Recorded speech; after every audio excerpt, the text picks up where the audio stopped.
Commander Zexthul of the Calarian Empire stared at the surveillance footage for the 15th time, his four eyes blinking in sequence as his mandibles clicked nervously.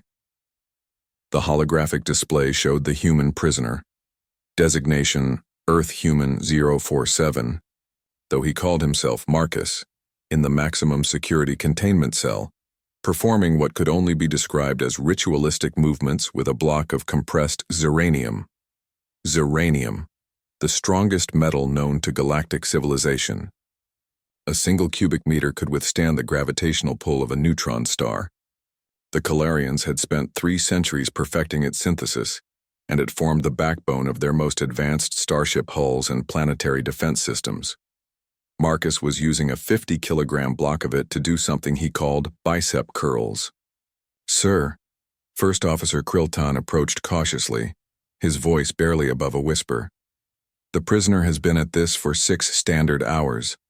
Our xenobiologists are confused." Zexthul's tail twitched, a sign of extreme agitation among his species. Confused is an understatement, Kriltan.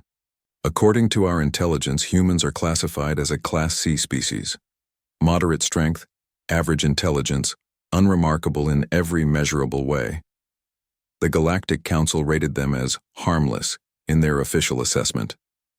On the screen, Marcus finished his set of repetitions and casually tossed the zeranium block from one hand to the other, as if it were made of foam. The impact sensors in the cell registered forces that should have liquefied any known organic matter, yet the human's hands remained perfectly intact. "Perhaps," Kriltan ventured, his voice trembling, "our intelligence was wrong." The question hung in the air like a poisonous gas. The Calarian Empire had built its expansion strategy on the Galactic Council's species classifications. They had conquered 47 worlds based on those assessments, each time facing enemies exactly as weak as predicted. Humans were supposed to be no different.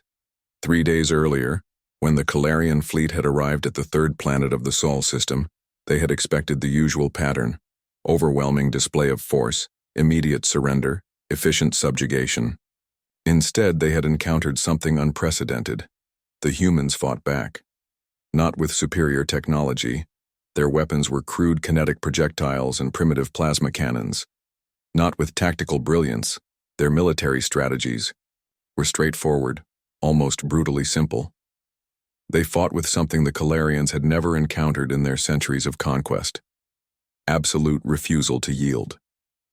Marcus had been captured during the siege of the human military installation they called NORAD. He had been found in the ruins of a collapsed bunker, buried under 17 tons of reinforced concrete and steel. When the Calarian excavation team had pulled him from the wreckage, they had expected to find a corpse. Instead, Marcus had asked if anyone had a protein bar. Dr. Velnina, the fleet's chief xenobiologist, materialized beside the command console as her holographic form stabilized. Her research tentacles writhed with excitement as she began her report.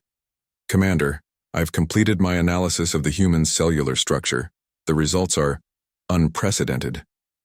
"Explain," Zexthul commanded, though part of him dreaded the answer.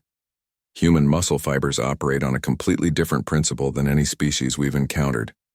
Where most organisms have an upper limit to their physical capabilities, humans appear to have an adaptive response system.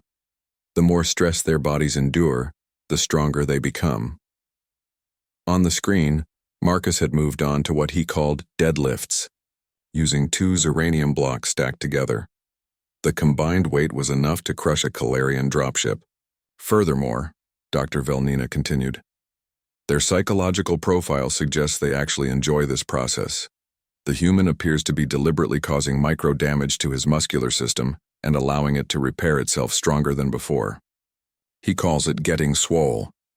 Commander Zexthul felt a chill run through his exoskeleton. "Doctor, in your professional opinion, what is the upper limit of human physical capability?" The pause that followed was deafening. "Sir, based on my observations, I don't believe there is one." The implications crashed into Zexthul's mind like a meteor strike. An entire species that grew stronger through adversity. Beings who treated the galaxy's hardest material as exercise equipment. Warriors who asked for snacks while buried under building debris. "Sir," Kriltan's voice cracked, "we're receiving a transmission from Earth. It's being broadcast on all frequencies." The main display flickered, showing a middle-aged human female in what appeared to be a military uniform. Behind her, Zexthal could see thousands more humans, all performing various physical exercises with equipment that seemed suspiciously similar to Kalarian technology. "This is Admiral Sarah Chen of the United Earth Defense Force," the human said, her voice carrying an unsettling confidence. "We've received your invasion force and we wanted to thank you for the workout equipment. Our preliminary analysis suggests your starship hulls are made of excellent resistance training material." The camera panned to show humans dismantling Kalarian fighters and fashioning the Zeranium plating into barbells, weight plates, and other exercise apparatus. "We're prepared to discuss terms," Admiral Chen continued. "We'll return your crews, unharmed, in exchange for continued shipments of your metal. Our fitness industry is very interested in establishing a trade relationship." Commander Zexthul watched in horror as the footage showed a human male bench-pressing what had once been the bow section of a Kalarian cruiser.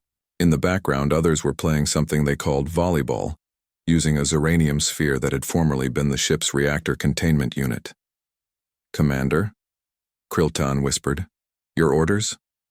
Zexthul looked one last time at Marcus, who had now moved on to using Zeranium blocks as juggling balls, while doing something called lunges. The human noticed the camera and waved cheerfully before returning to his routine. "Signal the fleet," Commander Zexthul said quietly. "We're withdrawing from Sol system." "And Kriltan?" "Yes, sir?" "Update the Galactic Council's species classification for humans. Change it from Class C to whatever classification is appropriate for beings who use our strongest weapons as sporting goods." As the Kalarian fleet began its retreat, Marcus finished his workout and carefully stacked the Zeranium blocks in the corner of his cell. He wiped the sweat from his forehead with a towel that had once been a piece of Kalarian battle armor and settled down for what he called recovery time. Tomorrow, he decided, he would ask his captors if they had anything heavier.